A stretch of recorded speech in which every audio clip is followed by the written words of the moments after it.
to the September 25th, 2017 Advance Report for McGowanGroup Asset Management clients. Special thanks today for Izzy Sanchez. He is our Chief of Operations, and we found out he is a great DJ and has video skills too.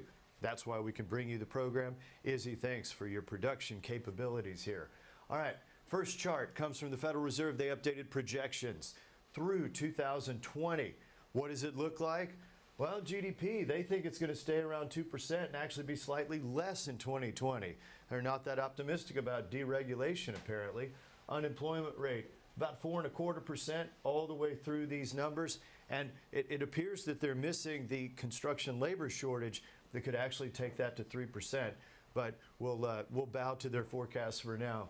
Inflation, last year was 2.1%, and we had about 1.5 right now, and then going out to about 2%. That is a very slow, steady forecast. How does that compare to the past, and what does it tell us?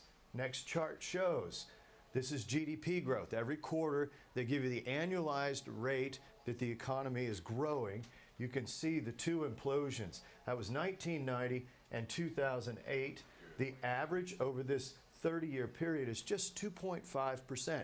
But guess what? That's about the Fed forecast right now. And if you said, how long can a slow, steady cycle last? Well, look at this. There was the tech wreck right here, but that was more of an implosion of overvalued companies. Key lesson, you want to start to trim back the risk in your portfolio the higher the market goes. But how long was that? Well, it was about 17 years before you got a warning signal that something was wrong in the summer of 2007. You can see it right here. 17 years between significant contractions in GDP.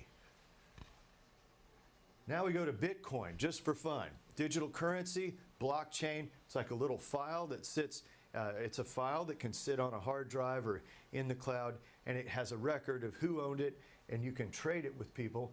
Well, how is it done?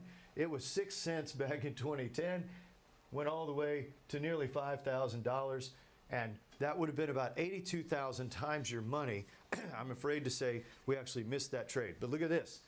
China saw all the money fleeing the country, and they put on controls, basically outlawing Bitcoin, and boom, you went from near 5,000 to about 3,600 per Bitcoin. How does it end? JP Morgan, well, Jamie Dimon, CEO, he said this is going to end very badly because the governments are going to come after Bitcoin, and he knows more about it than most anybody because JP Morgan processes a huge number of transactions. They've got the expertise. All right, this is just Bitcoin, really looking at the year to date. That was the bubble, if you will. Right now it's imploded, and we would say stay away from digital currencies. They're like digital Beanie Babies because people figure out how to make them, and you get unlimited supply, then the government outlaws them, and you might even go back to 6 cents. All right, retail ice age. Even with Amazon in the retail index, you can see this decline, which started in 2015, the bankruptcy this week of Toys R Us with $5 billion in debt. Neiman Marcus, based here in Dallas, well, they have about $5 billion in debt as well. Both they put Neiman's on the block, no buyers yet. For the extended version of the program, please go to NetWorthRadio.com. I've got some extraordinary discussions with Alex this week on our research. Thank you for joining us. Thank you to McGowanGroup Asset Management clients.